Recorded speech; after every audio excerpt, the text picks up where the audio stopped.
So here's the question I want to answer. Do breakouts work in trading stock index futures? And since May, this type of breakout can work. I'm going to show you the easy language here in a second. If you look at this equity curve, pretty nice equity curve, 5,700. It's a day trade strategy. It uses a $1,000 stop loss, or $2,000 stop loss, $1,000 profit target on the ES, and $5,700 drawdown, 87.57 average trade profit. So it's a pretty good strategy since May. What does this look like? What are we doing here with the easy language? And here is sell short next bar at the low D, the low of the day. We just sell the next bar at the low of the day, buy next bar at the high of the day. Just a really aggressive, kind of a haphazard approach to trading. We set the stop loss to 2,000, profit target to 1,000, and set exit on close. In real time, you need to change this to a time, but just for quick testing, I usually use set exit on close. You could manually just exit the last couple of seconds of the day, or you could put in if time is equal to 15:10, then sell next bar at market. But this is basically the simple code. You can see I've commented out this code right here.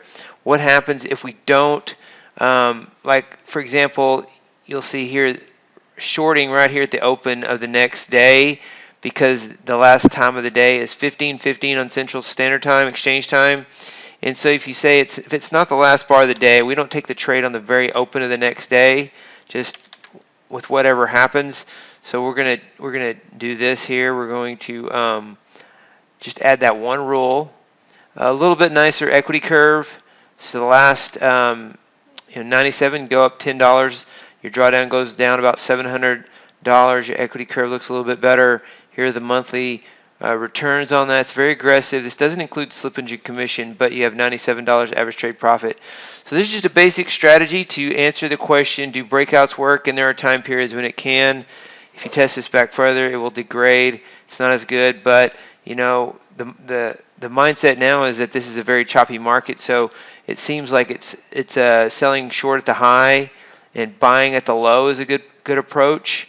But just based on a quick test, buying the high and selling the low actually does work. You could trade, try different stop losses and profit targets. If you use a $1,000 stop loss, your net profit goes down, your average trade profit goes down. If you expand your profit target, what happens? You go right back up. So this is a better approach, really, to use a $1,000 stop loss and a $2,000 profit versus a 2,000 stop loss and $1,000 profit target. Your percentage of profitability goes down to 37%, but your total net profit's about the same. Your drawdown's about 1,000 higher, but your average trade profit goes up to 121. So this is a better way to trade it. Let's look at a further back test.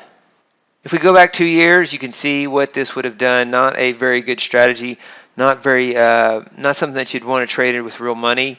13.72 average trade profit. That goes down below zero when you add slippage and commission. Big drawdown. This is during the pandemic as well.